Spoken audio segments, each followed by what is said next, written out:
Hi everyone, welcome to Juv'ae's first podcast, I believe. I've got a special guest here with us today, head honcho of CQ Aesthetics, CEO, director, founder, all the above, Jess Welsh.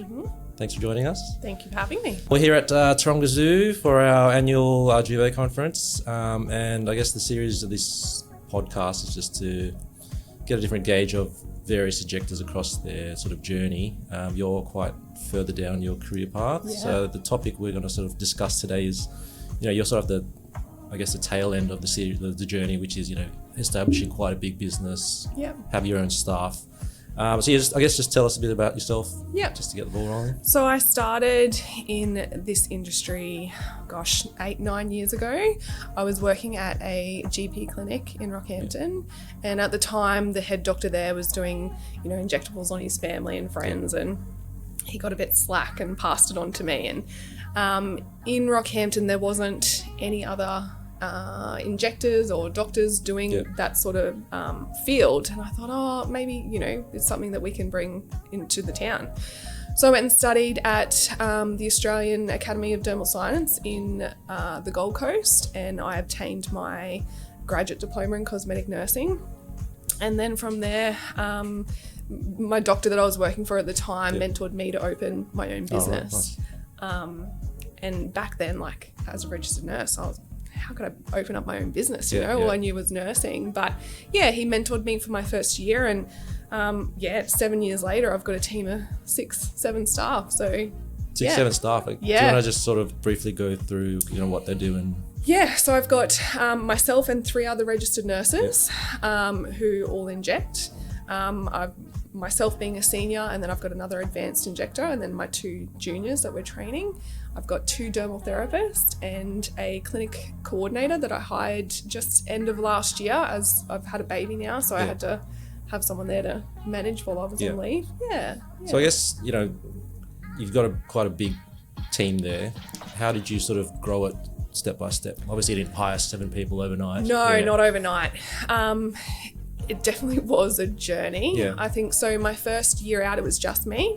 The second year, that's when I brought in dermal therapy. So I hired my first dermal therapist.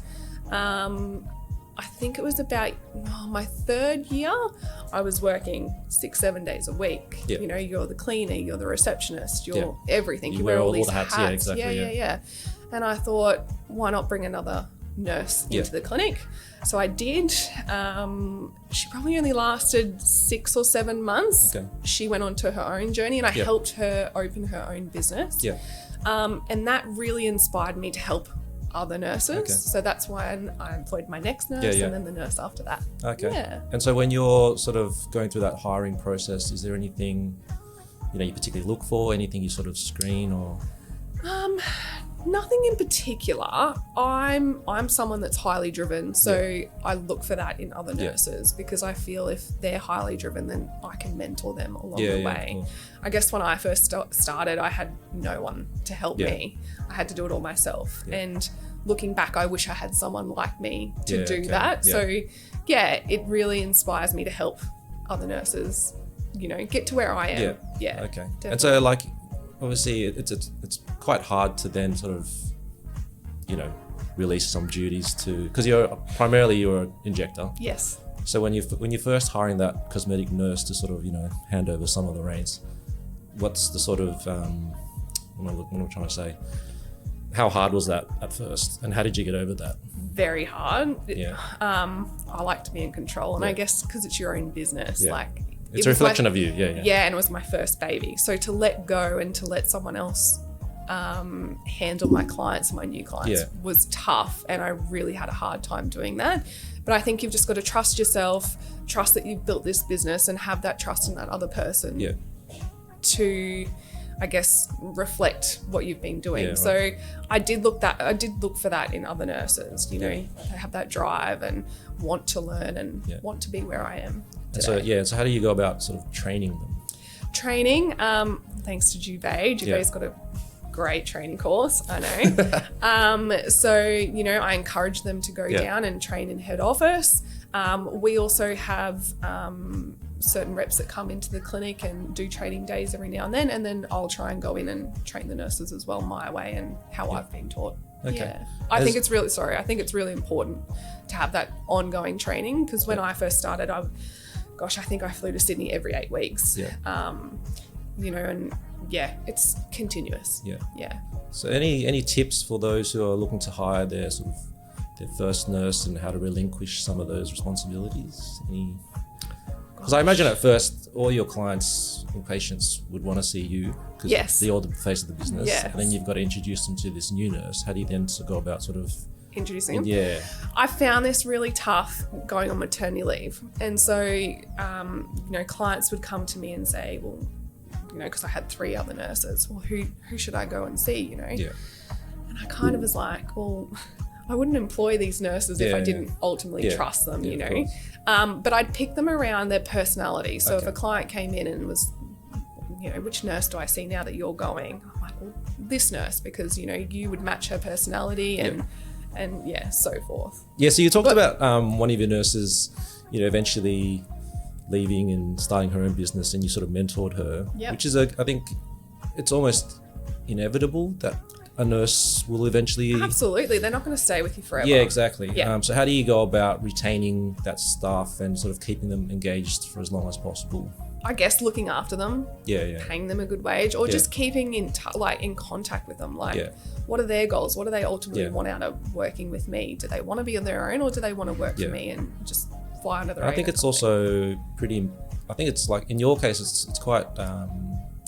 it's quite a happy ending that they're going off and starting off their business, and you're sort of still mentoring them. Yeah. I've heard of cases where they sort of leave on a bad note, try and poach some clients, and it's just a bit of a sour taste in that clinic owner's mouth. So I think, how do you sort of go about that in a delicately nice way? I think hold your head high. Like, I guess it's about the relationships you have with your clients, and I feel if those sort of people need to poach your clients to establish their business, it just says a lot about them, and ultimately they probably won't go as far as what they think they will. As I said, I hold my head high, and no one can be me. I mean, you're doing something good because you've got a pretty big team, and 8 I'd years telehealth for you, and they've been around for a while, so you're doing something right. And I guess the next question is, because you're trying to retain them, they're the reflection of you without sort of micromanaging. How do you sort of manage what they're doing and also give them feedback that doesn't... We have regular performance reviews, and when I say regular, it's probably every 6 months. I do give them some paperwork to fill out, but ultimately it's us having a coffee at the clinic upstairs, or just general chit chat, where you're at. If I've got feedback, I just sit and talk to them. Like, we're all human, we all make mistakes. It's more guiding them. If there's been a complaint or anything, I'll sit down and I'll tell them the complaint, and I'll get their version, and we'll just talk it through. Basically. I think from what I've seen, that you've got a pretty good team environment. I think just because I came yesterday and I saw you guys all rocking up together with your big suitcases, it's just like a very friendly sort of team environment. So I think we're a family. Like Juv'ae, we're a family. And I don't treat them any less or any higher. Like, we're all the same. Like, dermal therapists, nurses, we can all pick up the vacuum cleaner, or, so I have that across the board. Like, we're all equal. We can all do the same thing. I think that's important. I think that is too.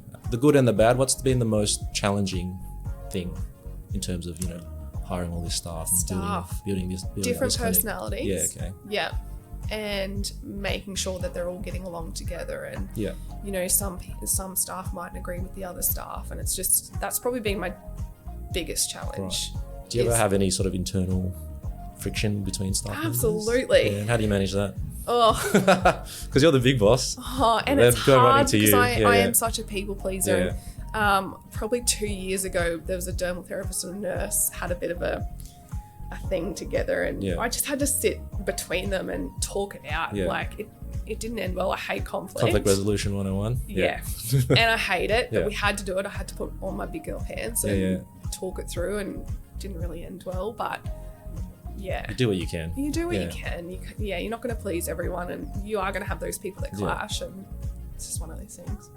So I guess we'll sort of wrap it up and end on a good note. What's been the most rewarding thing The most rewarding? Well, 8 years of owning a business. Yeah. I've got 6-7 staff now, and I'm able to be at home with my 3-month-old. Congratulations, by the way. Thank you. And my business is still running successful. Like, I guess that's the ultimate goal as a business owner, not, to have a business and not be working in it 24/7. And finding that balance. Inside and outside of work. Yeah. And it was tough, and it took time, and I'm still learning, and I will continue to learn. But So I think that's probably one of the big challenges if you've got kids running a business. Obviously, at some point, you're going to have to, relinquish some of those duties. So absolutely. Yeah. Yeah. You probably learn a lot on the job, don't you? Definitely. In terms of balancing, You definitely do. Yeah. All right. I think that we'll Thank just you wrap so up. So thanks for much. joining us today. Thank you. Appreciate it. Thanks for having me.